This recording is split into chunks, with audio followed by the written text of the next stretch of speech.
Hello everyone, welcome to the Sigma classes. So today we are again going to continue our chapter real numbers. In the last three sessions, we have discussed about what numbers are, what real numbers are, and we also discussed about factors and multiples, and also we have already looked at HCF and LCM of two numbers or three numbers. What actually HCF and LCM is, we have already discussed all of them. And in the last session, I remember we were doing some applications of HCF and LCM. So we are going to continue that because in that session, we didn't do enough questions. Okay, but in today's session, we are going to do some application-based questions, which are already asked in the board examination. And these are really, really important from the exam point of view. So let's get started. You will get an idea what kind of questions you get to see in board exams. So the first question we have, so easy question. I'm just taking a simple question first. 417 is expressible in the form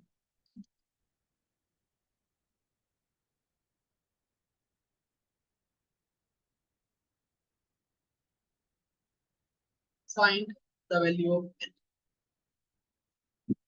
This is the question which was asked in CBSE 2019. See, we have two numbers here, 65 and 116, and हमने क्या किया, हमने इन दोनों का जो HCF है उसको express कर दिया 65 and minus 117 की फॉर्म में. हमें n की वैल्यू बनानी है. So what I will do first, I'll try to find out the HCF of 65 and 117.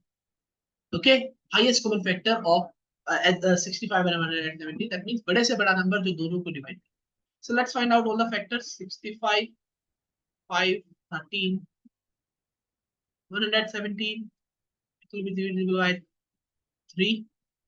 3 3s are 39. Again 13 and so on. So now what is HCF? HCF is nothing but the product of the smallest power of only common prime factor. Only one common prime factor is here. That's 13. So HCF is going to be 13. Now we have already expressed this HCF in this form. हमने इस HCF को 65 and minus 117 की form में लिख लिया, जो कि equal किसके आया, क्योंकि HCF 13 के इक्वल था. तो यहाँ से 65 and we're going to be just take this 117 on the right hand side, so it will be plus. It will get added with 13, and we are going to get 130, and comes out to be 130 upon 65, which is nothing but 2. Which is nothing but 2. We got the value of n as 2. That's all. Okay, easy question. Now, the question is, we have another question here. The question says that, and it's an amazing question. It's a good question. We should try to solve this. It's been already asked in CBSE 2023 exam. The question says that the traffic lights at 3 different road crossing change after every 48 seconds, 72 seconds, and 108 seconds, respectively. If they change simultaneously,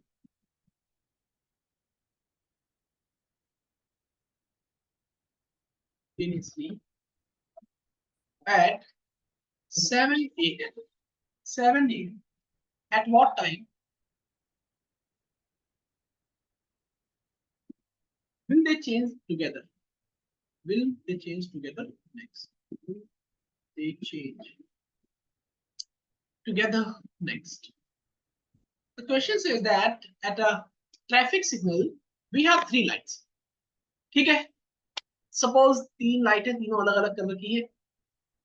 क्या होता है कि जो पहली वाली light है वो हर 48 second के बाद अपनी लाइट चेंज. फर्स्ट लाइट हर 48 सेकंड के बाद चेंज. सेकंड जो लाइट है वो हर 72 सेकंड्स के बाद चेंज होती है. और थर्ड जो लाइट है वो 108 सेकंड के बाद चेंज होती है। अगर वो तीनों, जो सबसे पहली बात 7 AM पर वो तीनों लाइट 7 AM पर चेंज हुई थी, तो हमें बताना है अगली बार वो तीनों लाइट कब चेंज हुई, ये हमें बताना। क्वेश्चन समझ में आया? मान लो 7 बजे वो तीनों लाइट एक साथ चेंज हुई, ठीक है?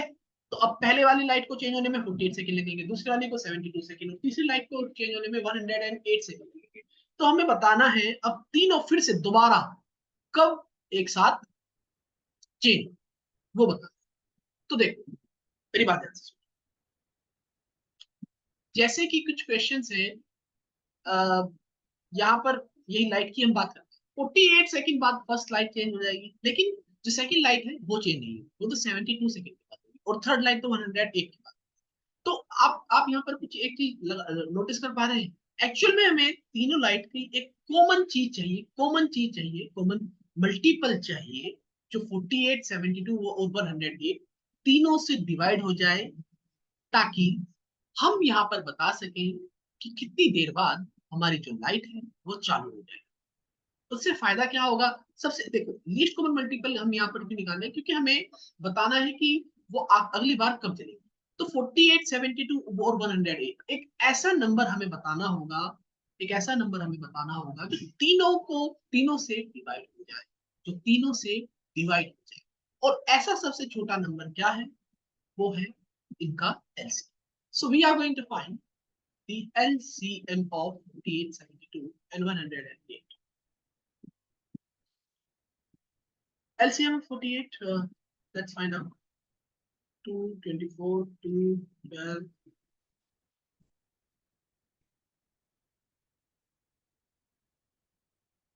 36, 18, 9, 3, 3. And 108, 2, 5, 4, 2, 27, 3, 9, 3, 3. So I can write down this as 48 can be written as 2 to the raised power 4 multiplied by 3. 72 can be written as 2 cube multiplied by 3 square. 108 can be written as 2 square to 3 cube. Alright. Now, the LCM is nothing but the product of the greatest power of each prime factor. So, the greatest power of 2 is 2 to the raised power 4. And the greatest power of 3 is 3 cube. We're going to get it as 16 multiplied by 27, which comes out to be what? The product is going to be what, students? If you find the product, it comes out to be 432 seconds. 432 seconds. We will convert that into minutes. हमें क्योंकि हमें बताना है कि किस time वो दोबारा जलेंगे, time बताना है। हम अभी तो हमें इतना पता लग गया कि 432 सेकंड्स के बाद वो दोबारा से चेक है, ठीक है? So let's find out. Let's find out 432 को 60 से हम डिवाइड कर लेंगे, तो ये कितना आएगा? 460 27 मिनट्स, ठीक है? 420 और 12 सेकंड। तो 7 बजे वो चली थी, 7 बजे के अब 7 मिनट 12 सेकंड बाद वो फिर से दोबारा चली। टाइम क्या हो जाएगा? Required time will be what? 7 बजकर 7 मिनट और 12 सेकंड, ठीक है? This will be the required time, minute होगी आवर। 7 बजकर 7 मिनट और 12 second. I hope this is clear to all of you. आपकी एनसीईआरटी में भी एक क्वेश्चन, बहुत अच्छा क्वेश्चन है। द क्वेश्चन सेज दैट कि कोई दो लड़की है, मैं क्वेश्चन तो नहीं लिख रहा हूँ, बस मैं क्वेश्चन समझा लेता हूँ। एक सर्कुलर पार्क है, दो लड़कियां हैं, नाम तो मुझे नहीं मालूम क्या क्या क्या है, कुछ भी बोलो। एक एक्स है और एक वाई। तो जो एक्स है उसको, जब वो सेम डायरेक्शन में दोनों भागती है, एक्स को एक चक्कर लगाने में लगते हैं 12 मिनट, और वाई को चक्कर लगाने में, सेम चक्कर लगाने में लगते हैं 18 मिनट। तो हमें बताना है, कि दोनों, अगर दोनों ने एकदम से स्टार्ट किया तो कितने देर बाद वो दोबारा से मिल जाएगी, हमें ये बताना है। तो देख लो जरा, अगर मैं 12 मिनट की बात करूं तो 12 मिनट में तो एक्स हमारा यहाँ पर एक चक्कर लगाकर आ जाएगा, फिर से एक्स हमारा पूरा एक चक्कर लगा देगा और यहाँ पर वो आ जाएगा, ठीक है? लेकिन 12 मिनट के बाद हमारा जो y है वो तो अभी यहाँ तक ही पहुंचेगा, 230 कंप्लीट करेगा, फिर पूरे ट्रैक का, फिर इसको 18 मिनट लगती है। अब फिर से 12 मिनट, अगली 12 मिनट में हमारा जो x है वो फिर से दोबारा यहाँ पर आ जाएगा। अब अगली 12 मिनट में ये क्या करेगा, ये फिर से कहाँ पर आ जाएगा, ये फिर से यहाँ पर आ जाएगा।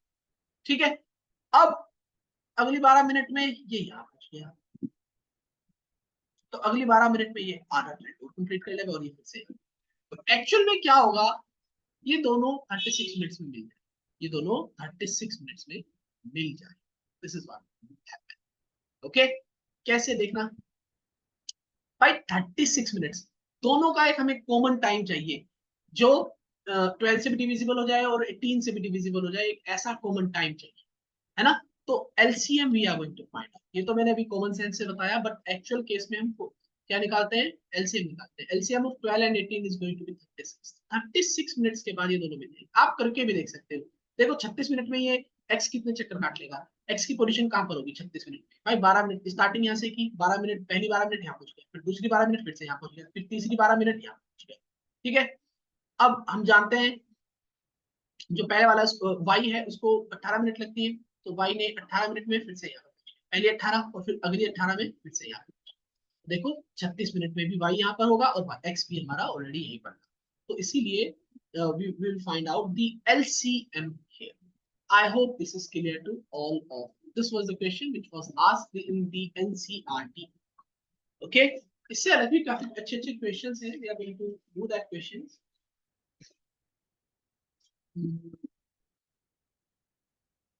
कुछ रिमाइंडर वाले क्वेश्चन भी आते हैं, रिमाइंडर वाले मैं कराता हूँ, एक मिनट को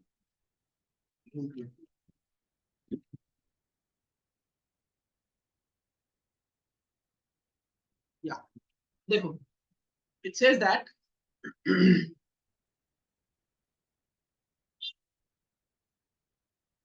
find the greatest number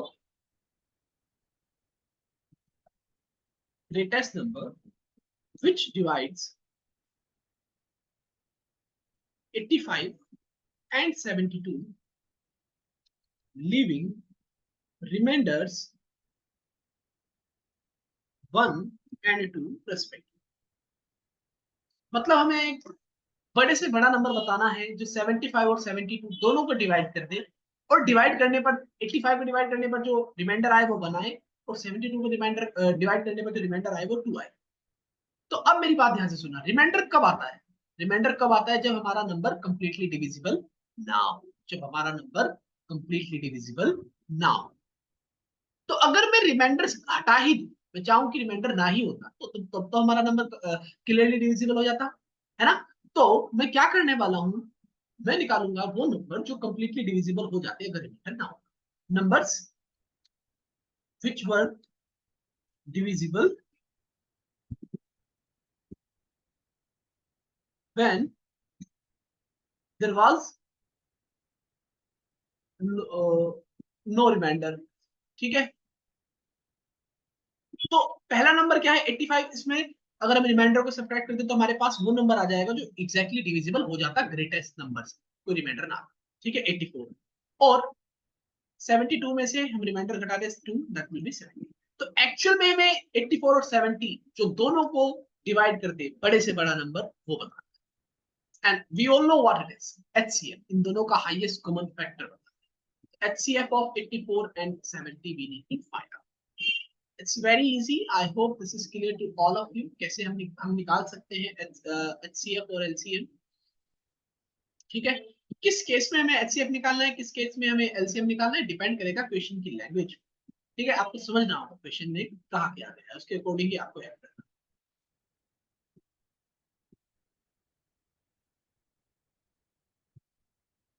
ठीक है, so now 84 और 70, 2 into 2 into 3 into 7 or 2 into 5 into 7.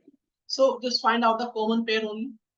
2 का एक पेयर और 7 का एक पेयर, इन दोनों में से एक एक ले लेंगे हम, 2 और 7, that is 14. So 14 is the greatest number which divides 85 and 72 and leaves the remainder 1 and 2 respectively. 14 सबसे बड़ा नंबर है जो 85 और 72 दोनों को डिवाइड कर देगा और 1 और 2 एलसीएम भी छोड़ देगा। I hope this is clear to all of you. Now let's do another question. एक और मिल जाए कोई अच्छा सा क्वेश्चन भी देखेंगे।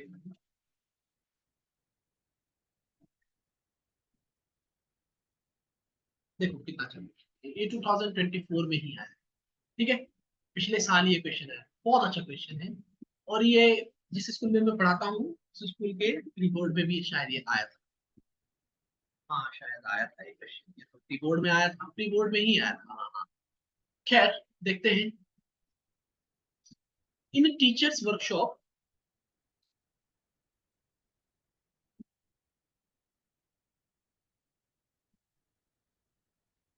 The number of teachers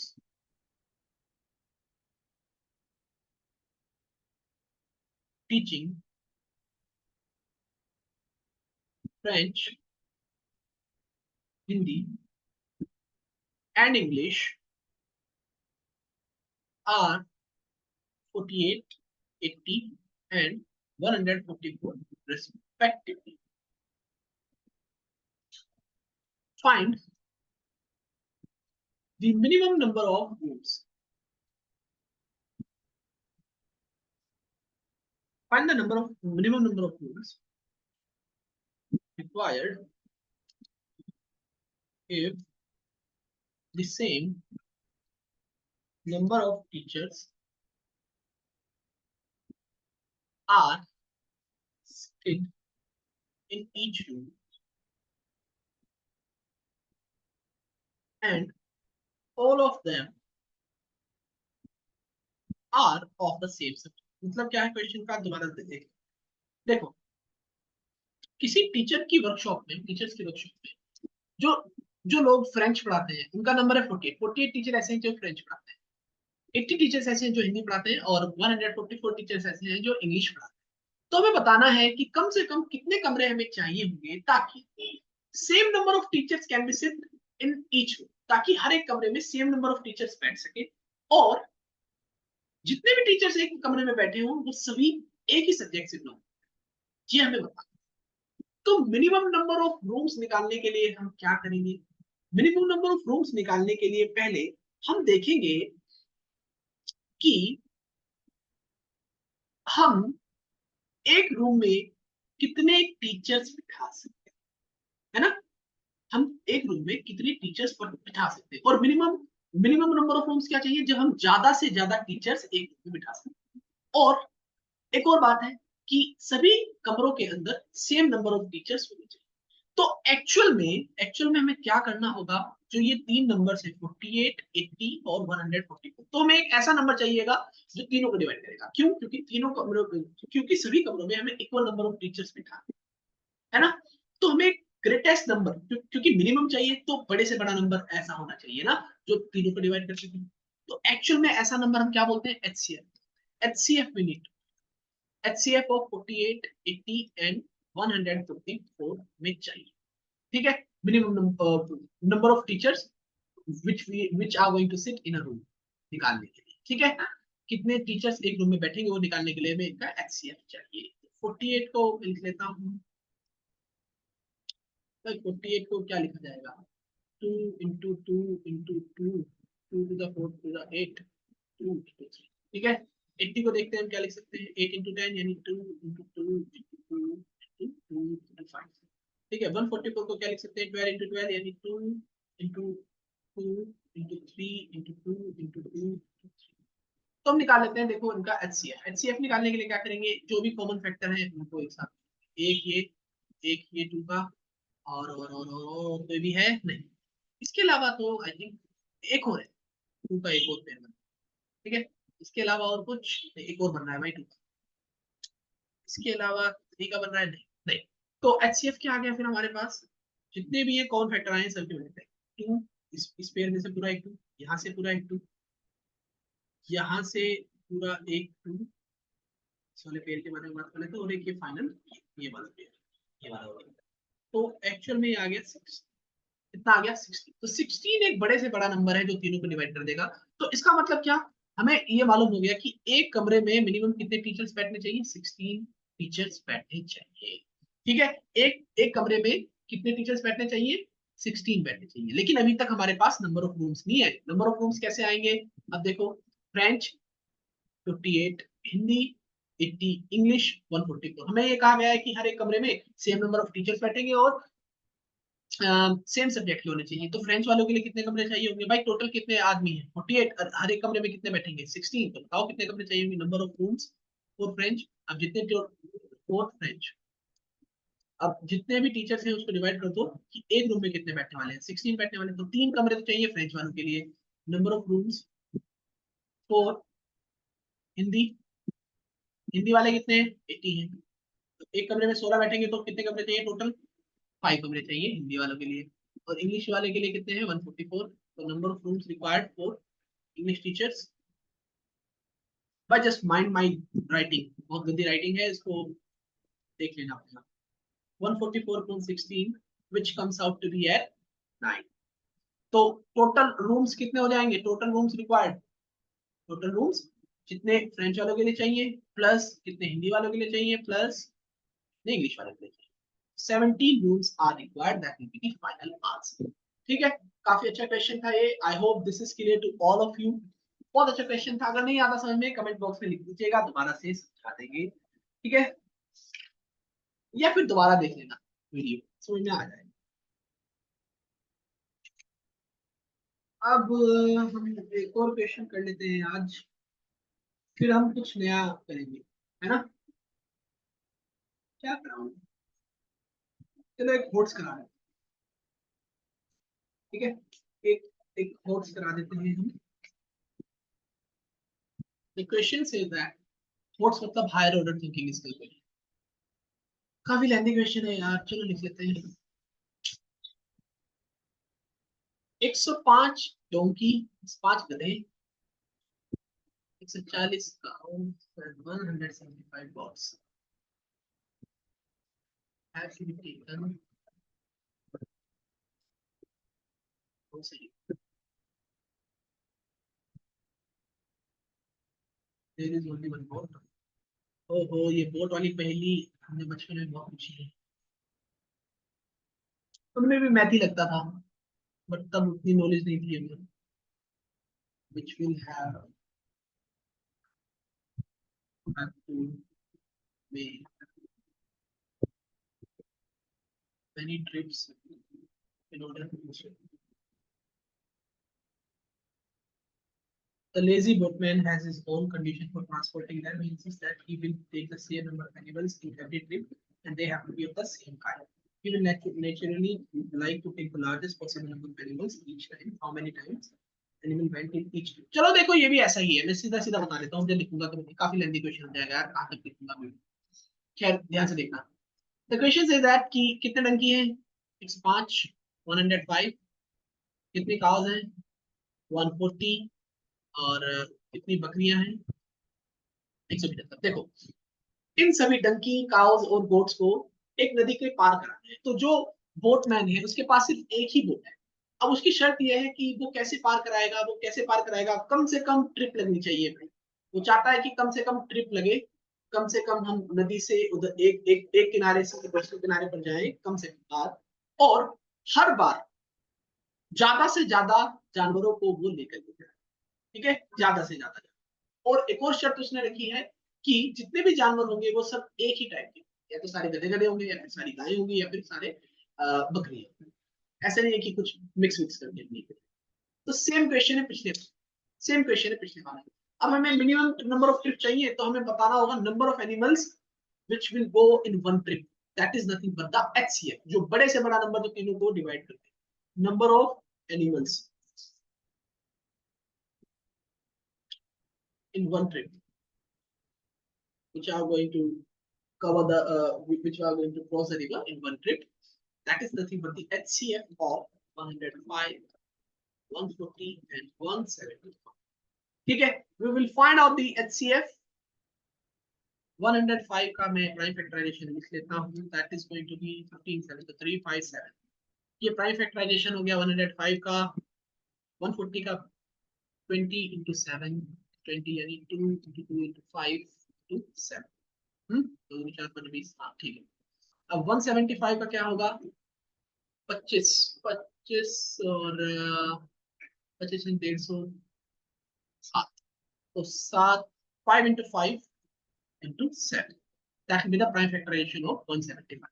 Now let's find out the HCF. HCF निकालने के लिए क्या करूं मैं? Let's find out the common.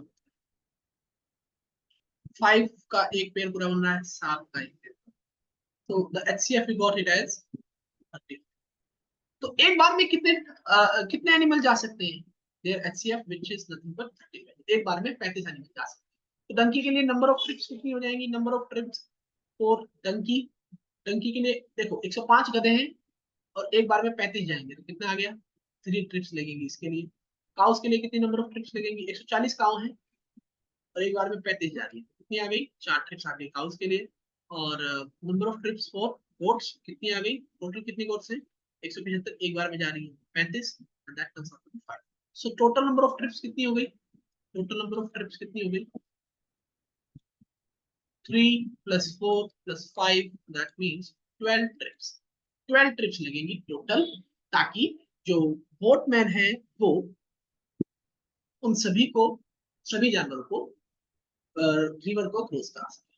I hope this is clear to all of you. Now, with that, I'm going to end. But still, if you have any doubt, you can write your doubts in the chat box. You can always let me know about my content, what kind of question which you want me to do here. Okay. Though I'm doing the best question from my side because these questions have already been asked in the board exams. So, but if you still have any query, you can write in the chat box, comment section as well. You can write down your questions or you can mail me your questions, all these things. And if you like my content, you can subscribe to our channel. It will help me a lot to grow my channel. And that's it. So thank you for watching this video. Now I'm going to end.